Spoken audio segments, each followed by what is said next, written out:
There is a kind of silence that has nothing to do with sound.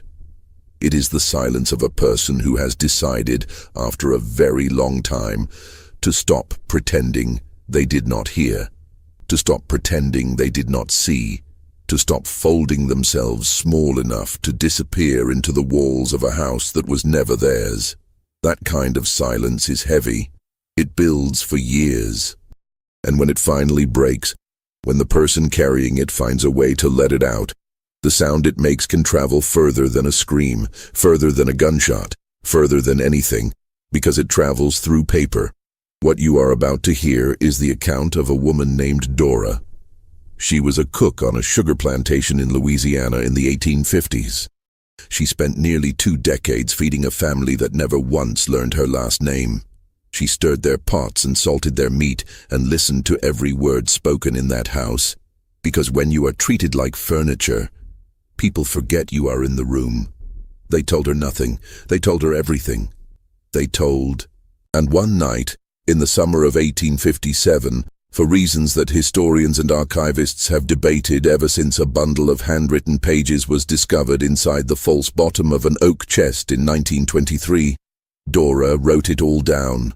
Every secret, every name, every night she had pretended not to hear. This is her story. Stay with it until the end. Because the most unsettling thing about what happened at Belhaven Plantation is not what Dora witnessed. It is what happened to the people who found out she had written it down. The Belhaven Plantation sat 12 miles south of Baton Rouge, Louisiana, on land that had been cleared, drained, and made productive through decades of labor that its owner, Gerald Haverfield, preferred not to think about directly. He thought about the yields instead. He thought about the price of sugar in New Orleans, about the weight of barrels, about weather patterns and the health of the cane. He was a man who had trained himself to see the operation without seeing the human machinery that ran it. The way a person can learn to look at a clock and read the time without ever thinking about the gears. Gerald was 53 years old in the summer of 1857. He had the broad, reddened face of a man who spent too much time on horseback under a southern sun and too many evenings on his veranda with a glass of bourbon. He was not a cruel man in the way that the word implies deliberate pleasure in cruelty. He was something more ordinary and in many ways more dangerous. He was a man who simply did not look. He did not look at the people who worked for him. He did not look at the accounts his overseer kept in the grey ledger book. He did not look at the faces of the women who carried his meals from the separate kitchen house, through the garden, and up the back steps into his dining room. Dora had been doing that walk for 18 years. She had been brought to Belhaven in 1839, when she was approximately 19 years old. The records from the estate where she had previously lived were incomplete, as records for enslaved people often were, more thorough about livestock than about human beings. She had come to the plantation already knowing how to cook. Her previous mistress had kept a kitchen that required precision, and Dora had learned that the kitchen was a place where competence could buy a kind of quiet authority. A cook who produced poor meals was punished. A cook who produced excellent ones was left alone to produce them. She learned very early that excellence was a form of armor. By 1857, Dora was somewhere in her mid to late 30s. She ran the plantation kitchen with the focused efficiency of a woman who had long understood that the only space truly available to her was the one she carved out through skill. The kitchen house itself was a separate building behind the main house, a common arrangement in Louisiana plantations, both for the practical reason of keeping cooking fires away from the main structure and for the social reason of keeping the people who did the cooking at a visible remove from the people who ate what they cooked. The kitchen was approximately 40 feet from the main house's rear entrance. There was a covered walkway, a pergola overgrown with jasmine that bloomed white and sweet from April through October. Dora walked that path many times each day.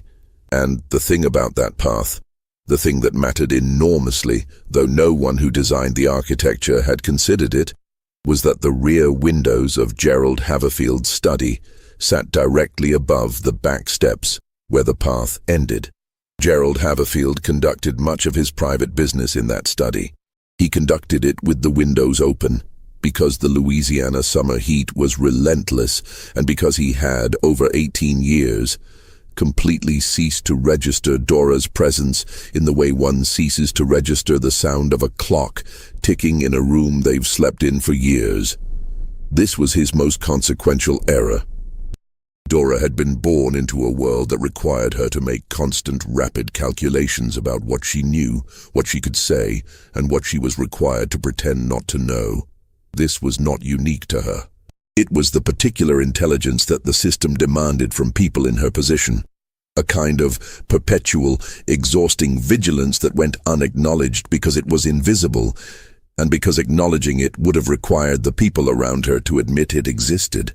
She knew things about the Haverfield family that they believed were known only to themselves. She knew that Gerald's eldest son, Philip, 26, handsome in the way of men who have always been handsome and have done nothing interesting with it, was 3 months behind on debts he had accumulated in New Orleans that his father did not know about. She knew this because Philip had received 2 letters in the spring of that year, and she had been standing at the bottom of the main staircase when he read them, and the sound a man makes when he reads a letter that frightens him is distinctive, and she had listened.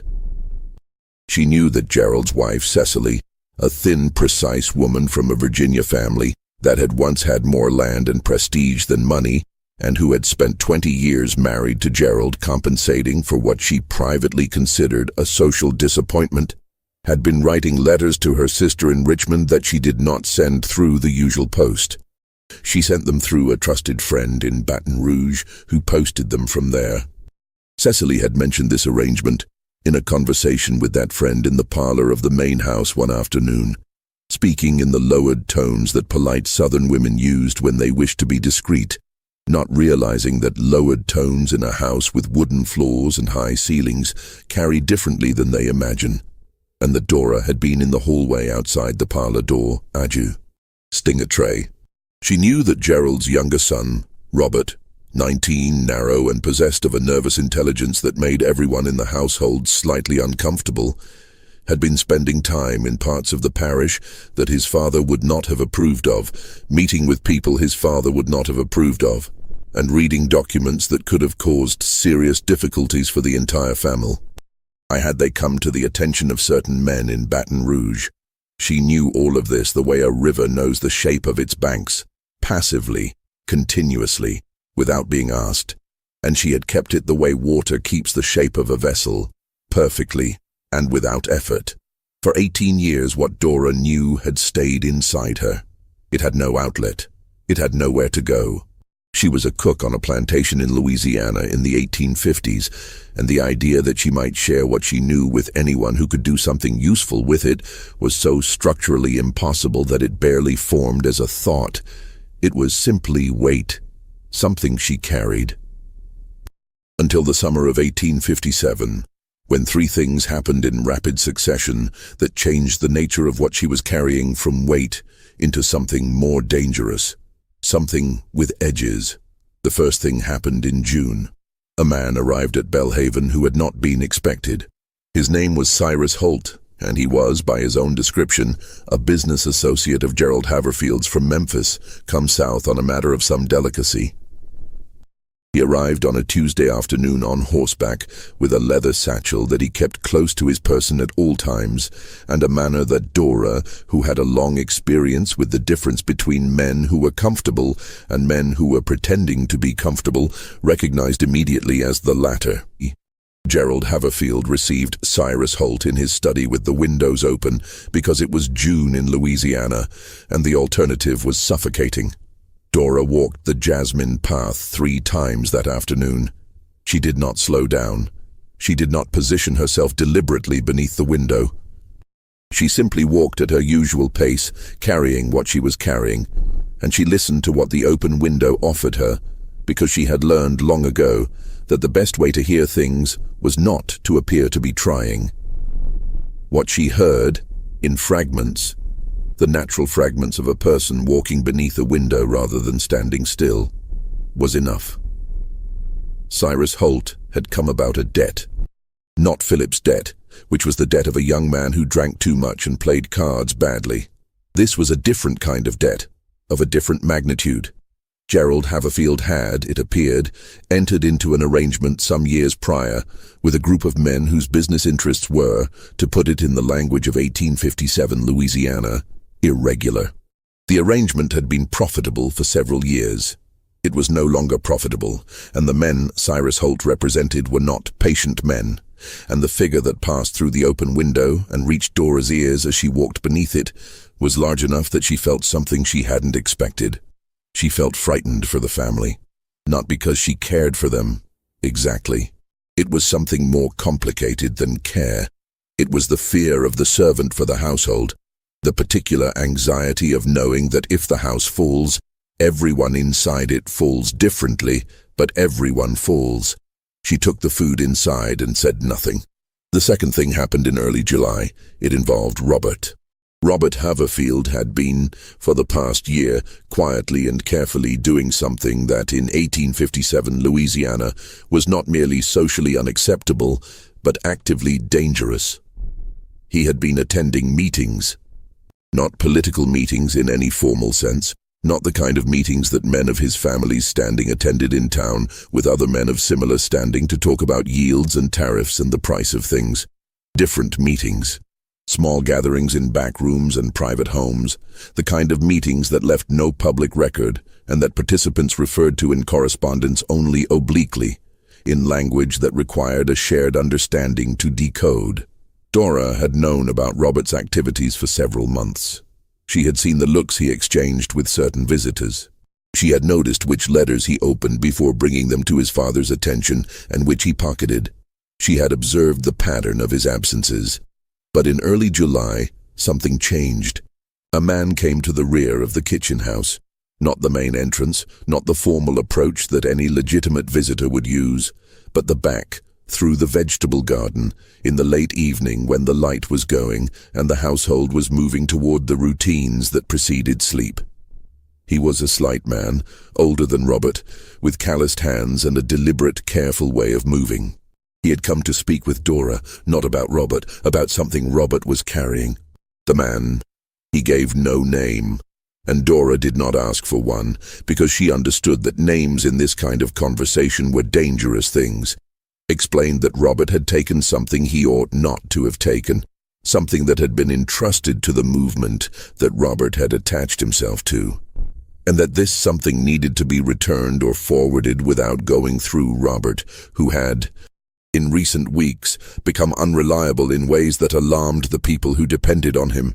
The man asked Dora if she would be willing to help. She looked at him for a long moment. She thought about the jasmine path and the open window and 18 years of walking quietly and hearing everything and carrying it alone. She said she would think about it. The man left the way he had come, through the vegetable garden, and Dora stood in her kitchen for a long time after, listening to the sound of the house settling in the heat. She was thinking. But she was also, for the first time in a very long time, remembering what it felt like to be asked. The third thing happened in the middle of July. It was the thing that changed everything. And it began with a conversation she was not supposed to hear, in a room she was not supposed to be near, at a time when everyone in the main house believed she was in the kitchen. She was not in the kitchen.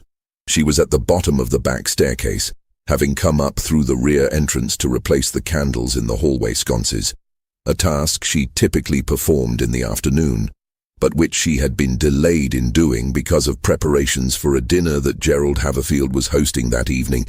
It was past 4 o'clock. The hallway was dim, the shutters half closed against the afternoon heat. The study door was not fully latched. Gerald and Cyrus Holt were inside. Cyrus had not left after his June visit. He had stayed, which was itself unusual, and his continued presence had created a tension in the household that had been building for weeks. Gerald had told Cecily that Holt was helping with business matters, and Cecily, whose intelligence was considerable but whose access to her husband's affairs was structurally limited, had accepted this explanation with the particular expression of a woman who has learned not to ask questions and has trained herself not to regret not asking them. But this afternoon, through the unlatched study door, what Dora heard was not about the debt she already knew about. It was about a man who lived in Baton Rouge, a man who was, according to Cyrus Holt, asking questions he should not be asking. A man who had begun making inquiries about a series of transactions that connected Gerald Haverfield to the group of men whose representative Holt was, transactions that had occurred over a period of years, and that involved things that, if exposed in the right way to the right people, would destroy Gerald Haverfield entirely and implicate several other men of similar standing in the parish. Cyrus Holt was explaining, in a voice that was very calm and very precise, what he believed should be done about this man. Gerald Haverfield did not respond immediately. There was a long silence. Then he said something in a voice so low that Dora, at the base of the stairs, caught only part of it. The part she caught was enough. She stood very still. She finished replacing the candles. She walked back down the hall and out through the rear entrance and down the jasmine path to the kitchen house. She stoked the fire under the pot for the evening's dinner. She stirred. She salted. She thought about the man in Baton Rouge who was asking questions. She thought about the man who had come through the vegetable garden and asked if she would help. She thought about Philip's debts and Cecily's secret letters and Robert's dangerous meetings and 18 years of knowing and carrying and staying silent. And she began, in the back of her mind, to compose. If you've been listening this far, stay with us, because what Dora had collected over 18 years is about to become the most dangerous inventory you've ever heard of. And we're just getting started. The thing about being invisible in a house is that you are not actually invisible. You are simply categorized differently. You are furniture. You are appliance. You are part of the mechanism. And mechanisms are not expected to observe, so no one accounts for the fact that they do. Dora had been observing since 1839. She had a memory that she had never been given credit for because she had never been given the opportunity to demonstrate it. She could recall conversations from years past with the fidelity of a court stenographer. The exact words, the exact tone, the exact silences that fell between words, and that sometimes said more than the words themselves. This was not a gift she had cultivated for any particular purpose. It was something she had developed the way anyone develops a skill that keeps them safe, by necessity and over time. Let us consider what Dora knew by the summer of 1857. She knew the full architecture of Gerald Haverfield's financial life, not because anyone had explained it to her, but because financial anxiety is one of the loudest things a household can contain, and it expresses itself in the quality of meals requested, in the length of conversations conducted in the study after supper, in the way a man's shoulders sit when he comes to the dinner table. She had watched Gerald's body tell the story his mouth would not tell for years. She knew that Belhaven had been mortgaged in 1853. She knew this because she had overheard Gerald dictating a letter to his clerk that spring, and because she had seen the clerk's face when he returned to the plantation 3 days after posting it. And because when a man's face looks the way that Clark's face looked, the news is never good. She knew that the sugar yields had been declining since 1854. She knew this because of the dinner conversations, the way Gerald talked about the cane when the yields were good, expansively with the proprietary satisfaction of a man who equates his land's production with his own virtue, versus the way he talked about it in recent years, briefly, with a deflective quality, steering the conversation toward other things. She knew that Gerald had been entertaining men from New Orleans who were not the usual sort of men he entertained. She had served these men. She had watched them. They arrived in good clothes and they had the manners of men accustomed to being accommodated. But beneath the manners there was something else. A patience that was not the patience of men waiting for something good, but the patience of men who were certain of an outcome. She had learned over many years to distinguish between these two kinds of patience. The men from New Orleans had come several times between 1853 and 1856. After 1856, they stopped coming to Belhaven. Instead, Cyrus Holt came. This distinction was not lost on Dora. What Dora knew about Philip was, At its core, the story of a young man who had been given everything except the capacity to manage it. Philip Haverfield had grown up as the heir to something, the plantation, the position, the particular social standing that came with owning land and being white in Louisiana in the middle of the 19th century. He had grown up knowing he would have these things, and this knowledge had produced in him a confidence that was real but hollow, the way a building can look solid from the outside while the interior structure is compromised. He had gone to New Orleans for the first time at 18 and had returned different. Not obviously so, not in ways his parents would have immediately recognized, but different in the way that a person is different when they have discovered something about themselves that their family's world has no vocabulary for. Dora had recognized the change immediately. She had seen it in the way he ate, hurriedly, as though meals were interruptions, and in the way he moved through the plantation house, restlessly, as though he were always on his way somewhere else, always waiting to leave. He had been going to New Orleans regularly since then. He brought back gifts for his mother, excuses for his father, and debts that grew with each trip with the patient consistency of compound interest. The men he owed money to were not men who would wait indefinitely.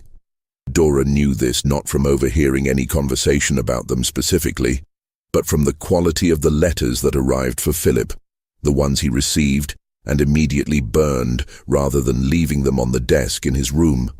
She knew letters were burned because she was responsible for cleaning the fireplaces and burned paper leaves a particular ash. By July of 1857, the ash in Philip's fireplace was accumulating at a rate that told a story all by itself. Cecily Haverfield was the most complicated person in Dora's world and the one she had spent the most time thinking about. She was not a bad woman. Dora had decided this years ago with the careful objectivity of someone who has had ample time and close proximity to make an assessment. Cecily was a woman who had made her choices within the narrow set of choices available to women of her position in her time, and she had made them efficiently and without visible regret, which is not the same as making them happily. She ran the household with a precision that bordered on compulsion. Every surface in the main house was maintained at a standard that required constant effort from the people who maintained it. She entertained with a graciousness that guests remembered and remarked on. She dressed carefully and spoke carefully and managed the family's social relationships with the strategic attentiveness of a diplomat. But she was not happy.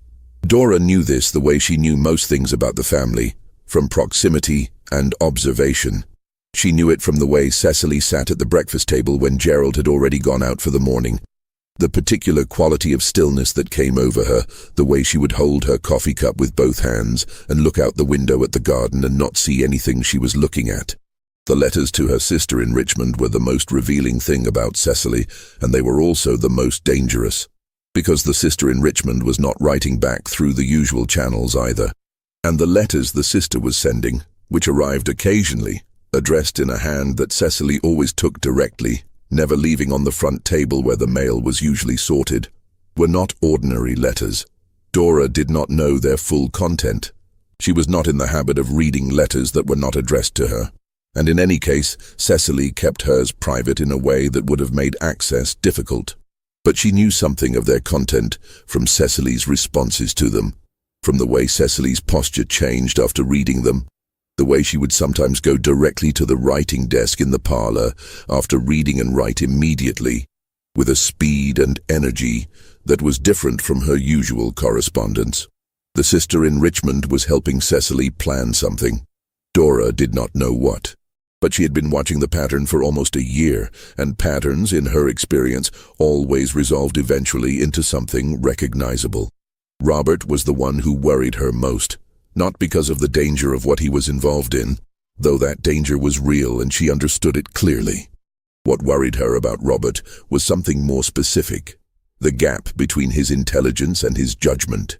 He was a genuinely bright young man.